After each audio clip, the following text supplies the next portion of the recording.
मु अच्छी एबे चित्रकल्प रे। चित्रकल्प होची ओडिशार प्रख्यात कवि बिरजा बलंकर घर। अच्छा, बिरजा बलंकर कहला बेलू बड़ अड़ुआ लगुच। बिरजा बल घर जदिओ बिरजा बल मोठू 10 वर्ष बड़। मु बेले बेले कहे जे बुढ़ा कवि, किंतु से मोर सांग तू बोली डाके, से मत तू बोली डाके। बिरजा घर को आसवा सब गुड़ा गोटे भिन्न अनुभव, कारण तार गछ मान सहित, तार फूल मान सहित, तार बही मान सहित गोटे भिन्न संपर्क सब गुड़ा रही आसी। तो बिरजा को मु प्रथम कहबी से गोटे कविता आमको पढ़ी शुणेब, तापर आम बिरजा ठू कथबार्ता हवा। आज समय, आज राजनीति, आज जीवन समय 2-4टा प्रश्न बेसी पचारि कौन देखुच पढ़।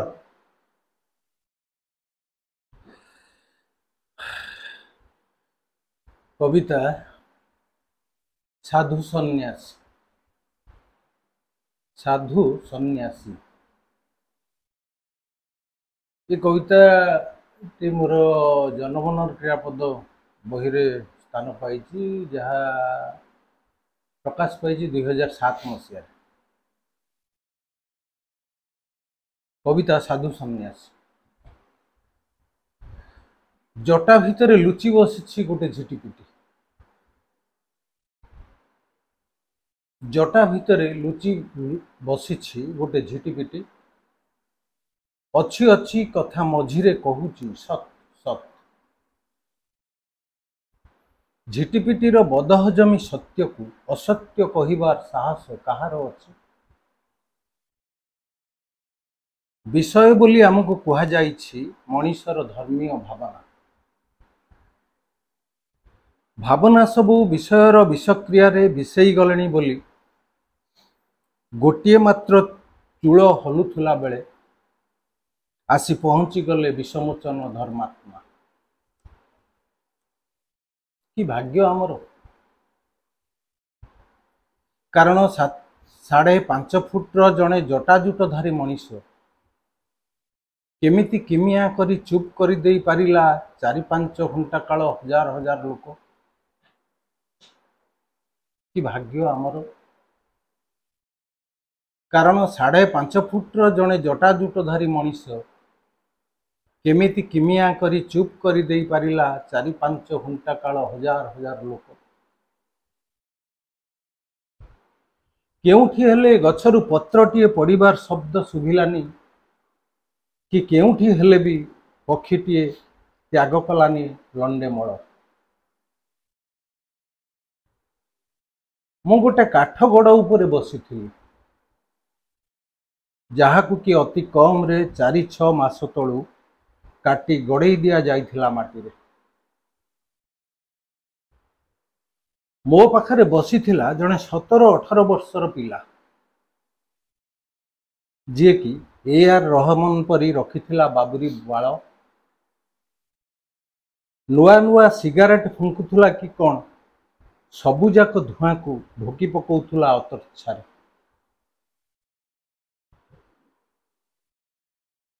मो पाखरे बसी थिला जने 17-18 वर्षर पिला, जे कि AR रहमान परी रखिथिला बाबुरी बाल। नुआ नुआ सिगारेट फुंकुथुला कि कौन सबुजाक धुआं को ढोकी पकाउथुला अतर्छारे। थिला थिला पिलाटी हाथ मुठा करी बाड़ी उठिला। थिला थिला पिलाटी हाथ मुठा करी बाड़ी उठिला काठ गोड़े। खूब जोर चिल्लै उठिला, कहिला ये गोटे ठक, ये गोटे चतुर अपराधी, ये गोटे चेंगिज खां धर्षणकारी मो मार। थिला थिला पिलाटी हाथ मुठा करी बाड़ी उठिला काठ गोड़े। खूब जोर चिल्लै उठिला, ये गोटे ठक, ये गोटे चतुर अपराधी, ये गोटे चेंगिज खां धर्षणकारी मो मार। निमिषक पिलाटी आड़ को माड़ी आसला 4-6टी हाथ। ଯେମିତି କୂଳେ ଶିମିଳି ତୁଳାକୁ ଦମକାଏ ପବନ। ତାପରେ ଚାରିଆଡ଼େ ବିଛୁଡ଼ି ପଡ଼ିଲା ବିକଳ କାନ୍ଦର ଲହର। ବୋଧେ ପିଲାଟି କାନ୍ଦି ଉଠିଲା। ପିଲାଟିକୁ ମୁଁ ଚିହ୍ନି ନଥିଲି, ମାତ୍ର ପିଲାଟି କଥାରୁ ଏତିକି ଜାଣିଲି, ଝିଟିପିଟିକୁ ପୋଷା ମନେଇ ଜଟା ଭିତରେ ଲୁଚେଇ ରଖିପାରେ ଇଏ ଲୋକ। ଚେଙ୍ଗିଜ ଖାଁର ଜିଭ ପରି ସବୁ ଚାଟି ନେଇପାରେ ଇଏ ଲୋକ। ପିଲାଟିକୁ ମୁଁ ଚିହ୍ନି ନଥିଲି, ମାତ୍ର ପିଲାଟି କଥାରୁ ଏତିକି ଜାଣିଲି, ଝିଟିପିଟିକୁ ପୋଷା ମନେଇ ଜଟା ଭିତରେ ଲୁଚେଇ ରଖିପାରେ ଏ 5 ଫୁଟିଆ ଲୋକ। ଚେଙ୍ଗିଜ ଖାଁର ଜିଭ ପରି ସବୁ ଚାଟି ନେଇପାରେ ଏ ଲୋକ। ରାତି 12:18। ପତ୍ନୀ ବାଢ଼ି ଦେଲେ 4 ଖଣ୍ଡ ଚେମଡ଼ ରୁଟି, ଭେଣ୍ଡି ଆଳୁ ଭଜା। ରାତି 12:18। ପତ୍ନୀ ବାଢ଼ି ଦେଲେ 4 ଖଣ୍ଡ ଚେମଡ଼ ରୁଟି, ଭେଣ୍ଡି ଆଳୁ ଭଜା। 3 ମାସ ତଳୁ ମରିଯାଇଛି ଗାଈର ପିଲା। ପତ୍ନୀ ଦୋହରେଇ ଚାଲିଥିଲେ ଅଭାବ ଅନାଟନର ବେସୁରା ପଙ୍କ୍ତି, ଅଜସ୍ର ଦୁଃଖ। ଆହୁରି ଧୂଆଁଛନ୍ନ ହୋଇ ଉଠୁଥିଲା ମୋ ଆଖି। ମୋ ଜାତିର ସ୍ୱାଧୀନତା ଆହୁରି ଆହୁରି ଜୋରରେ ଶୁଭୁଥିଲା। ଚେଙ୍ଗିଜ ଖାଁର ବିକଟାଳ ହସ ଶୁଭୁଥିଲା ସେଇ ପିଲାଟିର ବିକଳ ବିଗଳିତ କାନ୍ଦର ଲହର। ଆହୁରି ଆହୁରି ଧୂଆଁଛନ୍ନ ହୋଇ ଉଠୁଥିଲା ମୋ ଆଖି। ମୋ ଜାତିର ସ୍ୱାଧୀନତା ଆହୁରି ଆହୁରି ଜୋରରେ ଶୁଭୁଥିଲା। ଚେଙ୍ଗିଜ ଖାଁର ବିକଟାଳ ହସ ଶୁଭୁଥିଲା ସେଇ ପିଲାଟିର ବିକଳ ବିଗଳିତ କାନ୍ଦର ଲହର। 3 ବର୍ଷ ପରେ ଗଢ଼ି ଉଠିଥିଲା 18 ଲକ୍ଷ ଖର୍ଚ୍ଚରେ ଉପାସନା ଗୃହ। ସହରର ସବୁଠାରୁ ବଡ଼ ଆଳୁ ବେପାରୀ, ଯିଏ ଦିନେ ବନ୍ୟା ଦୁର୍ଗତଙ୍କ ପାଇଁ ଦେଇ ନଥିଲା ଅଖେ ଆଳୁ, ଏକାଥରକେ ସେ ଦେଇଥିଲା 3 ଲକ୍ଷ। ସହରରେ ଅଙ୍କୁରି ଉଠିଥିଲା ନୂତନ ଧର୍ମ। 3 ବର୍ଷ ଭିତରେ ଗଢ଼ି ଉଠିଥିଲା 18 ଲକ୍ଷ ଖର୍ଚ୍ଚରେ ଉପାସନା ଗୃହ। ସହରର ସବୁଠାରୁ ବଡ଼ ଆଳୁ ବେପାରୀ, ଯିଏ ଦିନେ ବନ୍ୟା ଦୁର୍ଗତଙ୍କ ପାଇଁ ଦେଇ ନଥିଲା ଅଖେ ଆଳୁ, ଏକାଥରକେ ସେ ଦେଇଥିଲା 3 ଲକ୍ଷ। ସହରରେ ଅଙ୍କୁରି ଉଠିଥିଲା ନୂତନ ଧର୍ମ। ଅନ୍ଧକୂପ ଭିତରକୁ ଡେଇଁ ଆତ୍ମହତ୍ୟା କରିଥିବା ପ୍ରେମ ଉଠି ଆସିଥିଲା ଆପଣା ଛାଏଁ।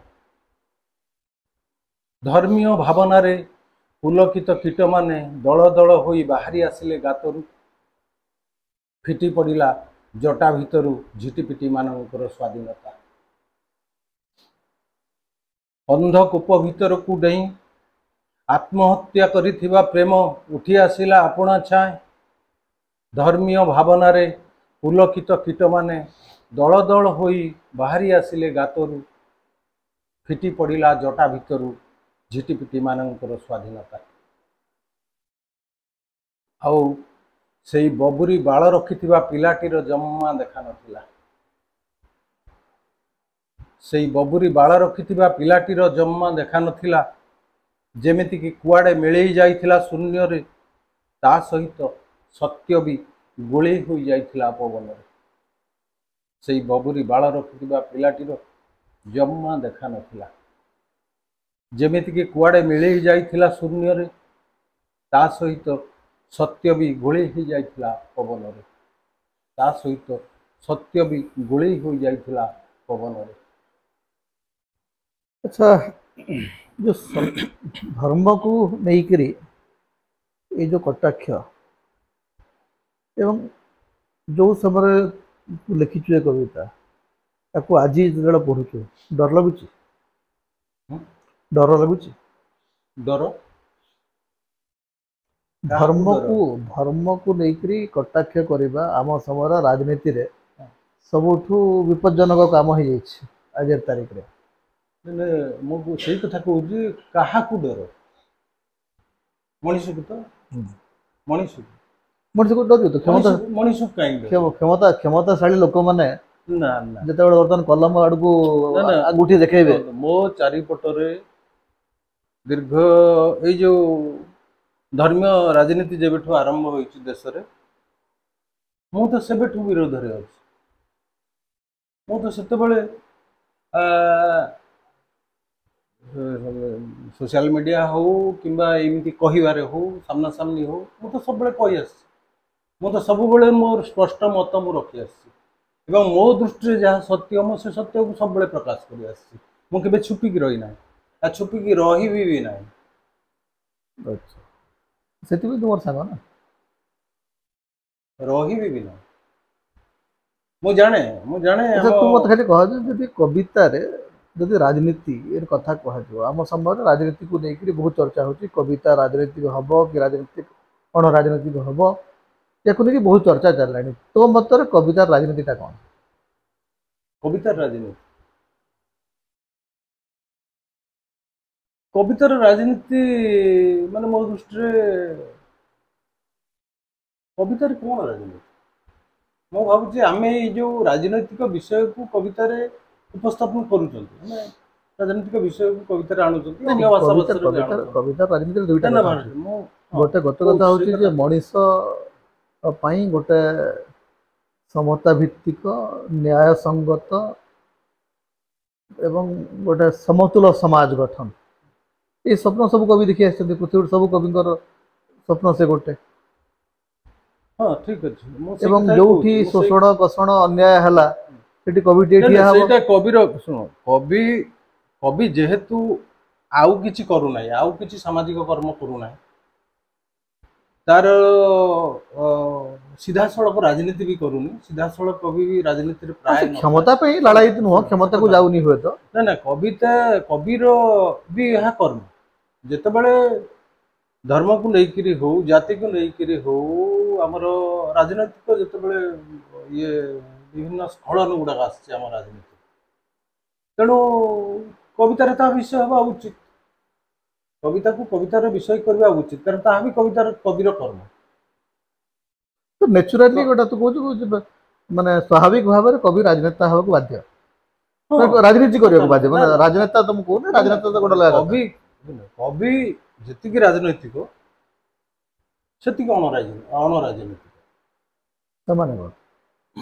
एक कथा कहर अर्थ हूँ मो जड़े राजनैतिक व्यक्ति मो कवि बिरजा बल जड़े राजनैतिक व्यक्ति किंतु मु संपूर्ण राजनैतिक व्यक्ति नहीं सर माने मोर दुईटा मोर दुई तो कवि कवि माने सब कवि माने सब स्पष्ट भाव रे कहि पारन गोटे कथा होची हमर जीवन दीटा हमर जीवन दीटा हम दुई प्रकार जीवन जीता जथा जथा हमर कविता जीवन हमर व्यक्ति जीवन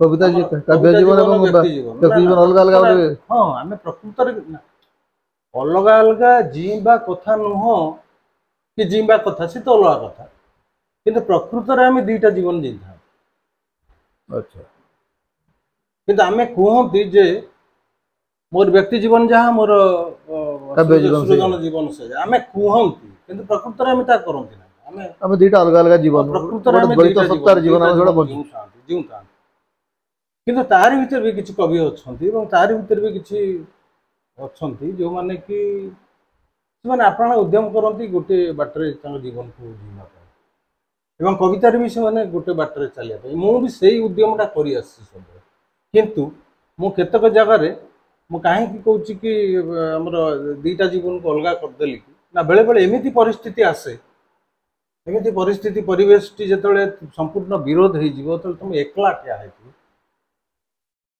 तो एकला ठिया तुम पाखे और कई नमती मोर बहु बार तू तो कहले तोर डर नहीं व्यक्तिगत कथा कहूँ व्यक्तिगत प्रथम कथा हूँ राजनीति हो कि कविता दुईटी रे जते बेले तमे गोटे निर्दिष्ट विचार किंबा गोटे आदर्श पे काम करिवो सेते बेले अनेक समय एकला रहिबार भय अछि टैगोर सेति पे जो एकला चलो बोली कहउचंती से माने सेति पे ही कहउचंती जे तुमको एकला चलीबा को ही पड़िबो बहुत समय देखिबो जे आगरे कहि नांती पछरे कहि नांती तू एका चली गोटे माने कविताटा को टेकी धरी करी ये जो एकाकी चलीबाटा एटा गोटे विषाद ना गोटे आनंद विषाद आदौ न मुझे एकाकी चलीबाटा हूँ सबुठू साहसिकता ଏବଂ ତାରି ଭିତରେ ସେଇ ଲୋକଟି ପାଇଁ ଯେ ଏକଲା ଚାଲିଛି ତାରି ଭିତରେ ବି ଅନେକ ଆନନ୍ଦ ଅଛି, ଅନେକ ଖୁସି ଅଛି ତା ଭିତରେ। ଆଉ ଗୋଟେ କଥା ହେଉଛି ଯେ ତମ ସହିତ ଅନେକ ଲୋକ ଚାଲିଛନ୍ତି, ଅନେକ ଲୋକ ଚାଲିଛନ୍ତି, ଯେଉଁ ଲୋକମାନେ ଚାଲିଛନ୍ତି ସେ ଲୋକମାନେ ଯେ ତମେ ଯେତେବେଳେ ଦେଖିବ କିମ୍ବା ତମ ପ୍ରତ୍ୟକ୍ଷ ଅନୁଭୂତିରେ ଯେତେବେଳେ ମୁଁ ଦେଖିଛି ଯେ ଯେଉଁ ଲୋକମାନେ ମୋ ସାଙ୍ଗରେ ଅଛନ୍ତି ଥିଲେ ସେ ଲୋକମାନେ ବର୍ତ୍ତମାନ ମୋ ସାଙ୍ଗରେ ନାହାନ୍ତି। କିନ୍ତୁ ମୁଁ ଏବେ ସେତିକି ବେଳେ ଭାବେ ଯେ ମୋର ସେତେବେଳେ ବି ଏକଲା ଚାଲିବାର ଥିଲା। ଯଦି ମୁଁ ଏବେ ଏକଲା ଚାଲିପାରୁଛି, ସାହସର ସହିତ ଦମ୍ଭର ସହିତ ମୁଁ ଏକଲା ଚାଲିପାରୁଛି, ତାହେଲେ ମୁଁ ସେବେ ବି ଏକଲା ଚାଲିପାରିଥାନ୍ତି, କିଛି ଅସୁବିଧା ନଥିଲା। ତେଣୁ ଏଇ ସବୁ କଥାରେ, କାରଣ ଗୋଟେ ଗ୍ରାମୀଣ ଜୀବନ ଜିଇବା ଭିତରେ ମୁଁ ଟିକେ ଆଗରୁ କହିଛି କେଦାର ଯେ ଗୋଟେ ଗ୍ରାମୀଣ ଜୀବନ ଜିଇବା ଭିତରେ ବହୁତ ଗୁଡେ ଅସୁବିଧା ଅଛି। ବହୁତ ଗୁଡେ ଅସୁବିଧା, ପୃଥିବୀର ସବୁ ଜୀବନର କିଛି ଅସୁବିଧା ଅଛି, ସବୁଥିରେ ତ ଅସୁବିଧା ଅଛି। ସହରୀ ଜୀବନର ଏଠି ସବୁଠୁ ବଡ ଅସୁବିଧାଟା ହଉଛି ତମେ ଯେଉଁମାନଙ୍କ ସହିତ ଥିବ, ତମେ ଯେଉଁମାନଙ୍କ ପାଇଁ ବହୁତ କିଛି କରିଥିବ, ସେମାନେ ତମର କିଛି ଅସୁବିଧା ବେଳକୁ ସେମାନେ ତମ ସହିତ ନଥିବେ। ସହରୀ ଜୀବନ ବି ପାଖାପାଖି ସେଇଆ। ଆଚ୍ଛା, ଆପାତତଃ ସେଇଆ। ନା ଏଠି ଆମର ଜୀବନ ଧାରାଟା ସେମିତି ନୁହେଁ। ଗ୍ରାମୀଣ ଜୀବନ ଧାରାଟା ସହର ଜୀବନ ଧାରାଠୁ ଟିକେ ଅଲଗା, ମୋ ଅନୁଭବରେ ଟିକେ ଅଲଗା। ଏଠି କ'ଣ ହୁଏ, କାହା ପ୍ରତି କିଛି ବିପଦ ଆସିଲେ ଆଉ ଜଣେ ହେଇ କହି ଦୌଡ଼ି ଆସେ। ଏଇଟା ମୁଁ ଛୁଆଟି ବେଳୁ ଦେଖି ଆସିଛି। ଆଗ ସମୟଟା କଥା ହେଉଛି, ବାପାଙ୍କ ସମୟ, ତାଙ୍କ ପୂର୍ବ ସମୟ, ବାପାଙ୍କ ପରବର୍ତ୍ତୀ ସମୟ, କିନ୍ତୁ ସେ ସମୟ ଆଉ ଗାଁରେ ନାହିଁ। ଗାଁ ବି ଆସ୍ତେ ଆସ୍ତେ ସେ ସହରର ପ୍ରଦୂଷଣ ଦ୍ୱାରା ଆକ୍ରାନ୍ତ ହଉଛି। ହଁ ନାହିଁ, କିନ୍ତୁ ଆମର କାମ ହେଲା, ମୋର କାମ ହେଲା, ମୁଁ ଇଏ ଭାବିଛି ଯେହେତୁ ମୁଁ ଗାଁରେ ବଞ୍ଚିଛି, ଗାଁରେ ଅଛି, ତେଣୁ ମୋ ସହିତ କିଏ ଥାଉ କି ନଥାଉ, ମୁଁ ଯେଉଁମାନଙ୍କ ପାଇଁ କିଛି କରିଛି ସେମାନେ ହୁଏତ ମୋ ବିରୁଦ୍ଧରେ ଠିଆ ହେଇଛନ୍ତି, ଆଗକୁ ଠିଆ ହେବେ, କିନ୍ତୁ ସେମାନଙ୍କ ପ୍ରତି ମୋର କିଛି ଖେଦ ନାହିଁ। ମୋର ଗୋଟେ କଥା ହେଉଛି, ମୁଁ ଏଠି ବଞ୍ଚିଥିବା ଯାଏ, ମୁଁ ବ୍ୟକ୍ତିଗତ ସ୍ତରକୁ ପଳେଇ ଆସୁଛି ଯେ ମୁଁ ଏଠି ବଞ୍ଚିଥିଲା ଯାଏ ମୁଁ ଏଇ ଗାଁରେ ରହିବି। ଗାଁ ଛଡ଼ା ଛାଡ଼ି ସହରକୁ ଯିବାର ମୋର ଆଦୌ ଇଚ୍ଛା ନାହିଁ, କିଛି ମୋର ସେ ସୁଯୋଗ ବି ନାହିଁ। ଆଚ୍ଛା, ସୁଯୋଗ ମୁଁ କହୁଛି ନା, ଯେମିତି କିଛି ଲୋକ ଗାଁରେ ଥିଲେ ଶେଷ ପର୍ଯ୍ୟନ୍ତ କହୁଥିଲେ ଆମେ ଗାଁରେ ରହିବୁ, ଇଏ କରିବୁ। ମୋର 2 ଜଣ ସାଙ୍ଗଙ୍କ କଥା କହୁଛି, ତୋ ସାଙ୍ଗରେ ରହିବୁ, ଗାଁକୁ ଆମେ ଏମିତି କରିବା, ସେମିତି କରିବା, ସେମିତି କରିବା, କି ସେମାନେ ଆଜି ଗାଁରେ ନାହାନ୍ତି। କାହିଁକି ନାହାନ୍ତି? ତେଣୁ ସେଟା ଗୋଟେ ଇଏ କଥା। ଥରେ ଗୋଟେ ସହରୀ ଜୀବନ ଜିଇଁଲା ପରେ ଆଉ ଥରେ ଗାଁକୁ ଫେରିବା ବହୁତ କଷ୍ଟ। ଗଲା ସେ ଗୋଟେ କଥା। ଆଉ ତେଣୁ ଏ ଗ୍ରାମୀଣ ଜୀବନରେ, ହଁ, ଯେହେତୁ ମୁଁ ଗାଁରେ ଅଛି, ତେଣୁ ମୁଁ ସବୁବେଳେ ଲକ୍ଷ୍ୟ ରଖୁଛି ଗାଁ ପାଇଁ କିଛି କରିବା। ଆଉ ମୋ ଜୀବନଟା ବୋଧେ ମୁଁ ମୋ ପାଇଁ କିଛି କରିନି ମୋ ଜୀବନରେ। ଆଉ ଟିକେ ଏକଦମ ତଳ ସ୍ତରକୁ ପଳେଇବି, ସତ କଥା କହିବି। ଦୁଇଟା କଥା, ଗୋଟେ ହଉଛି ଯେ କବି ଭାବରେ ଜୀବନ ବଞ୍ଚିଲା ବେଳେ 2-3ଟା ରିସ୍କ ସବୁବେଳେ ନେବାକୁ ହୁଏ। ଯେମିତି ତୋର ଗୋଟେ ବଡ଼ ରିସ୍କ ହଉଛି ତୁ ଗାଁ ଛାଡ଼ିବୁ ନାହିଁ ଏବଂ ଗାଁ ପାଇଁ କିଛି କରିବୁ। କିନ୍ତୁ ଏଇ ଯେଉଁ ଗାଁରେ ରହିକରି ତୋର ସବୁ ସାଙ୍ଗସାଥି ସମସ୍ତେ ରହିଲେ ସହରରେ, ଏଇ ଯେଉଁ କଣ୍ଟ୍ରାଡିକ୍ସନ୍ସଟା, କିନ୍ତୁ ଗାଁ ବି କହୁଛୁ ଯେ ଗାଁ ବି ସହର ଭଳିଆ ପ୍ରଦୂଷିତ ହେବା ଆରମ୍ଭ କଲାଣି। ହଁ, ସେଟା ଗାଁ ବି ବର୍ତ୍ତମାନ ସେଇ ଯେଉଁ ସତ କଥା ହେଲାଣି। ସେଟା ହବାର କାରଣ ଅଛି, ତାର 2ଟା କାରଣ ଅଛି। ତାର ଗୋଟେ କାରଣ ହେଉଛି ରାଜନୈତିକ ପ୍ରଭାବ, ତାର ଗୋଟେ ବଡ଼ କାରଣ। ଗାଁର ଲୋକଙ୍କ ଉପରେ ରାଜନୈତିକ ପ୍ରଭାବ ଗୋଟେ କାରଣ। ଆଉ ଗୋଟେ ହେଉଛି, ସବୁଠୁ ବଡ଼ କାରଣଟା ହେଉଛି ସ୍ୱାର୍ଥପରତା।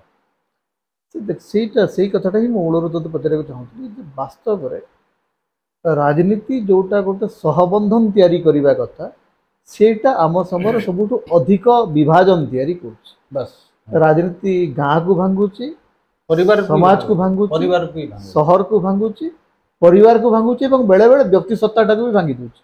ବ୍ୟକ୍ତି ଭିତରେ ଯେଉଁ ବିଚାରଟା ଅଛି ତାକୁ ଭାଙ୍ଗି ଦେଉଛି। ଆଜି ଯିଏ ଲେଫ୍ଟ ଥିଲା କାଲି ସେ ରାଇଟ୍ ହେଇଗଲାଣି, କାଲି ଯିଏ ରାଇଟ୍ ଥିଲା ଆଜି ସେ ଲେଫ୍ଟ ହେଇଗଲାଣି। ରାଜନୀତିରେ ତ ଧନି ଯେଉଁ ବିଚାରଟା ହେଇଛି ଯେ ତୁ ବର୍ତ୍ତମାନ କହିପାରିବୁ ନାହିଁ ଏଇ ଲୋକଟା ଆଜି ଯେଉଁଠି ଅଛି ସେ ଆସନ୍ତାକାଲି ସକାଳେ ସେଇଠି ଥିବ କି ନାହିଁ। ନାଇଁ, ସେଇ ସବୁ ଯାକ ମାନେ ଯେଉଁ ଅସୁବିଧା ଗୁଡ଼ାକ ତ ସେଇଠୁ ତିଆରି ହେଉଛି। କଥା ହେଉଛି ଜଣେ ବ୍ୟକ୍ତି ତାର ବିଚାରଧାରା କୁ ନେଇକି ବଞ୍ଚିକି ରହେ, ତାର ବିଚାରଧାରାକୁ ନେଇକି ସେ ଯାହା କରେ। ଆଜି ଯେତେବେଳେ ଗୋଟେ ବିଚାରଧାରାର ଲୋକ ଆଉ ଗୋଟେ ତାର ପ୍ରତିପକ୍ଷ ବିଚାରଧାରା, ତାର ଯୋଉ ବିରୋଧୀ ବିଚାରଧାରା ଦଳରେ ସେ ମିଶି ଯାଉଛି, କେମିତି ମିଶୁଛି, କାହିଁକି ମିଶୁଛି?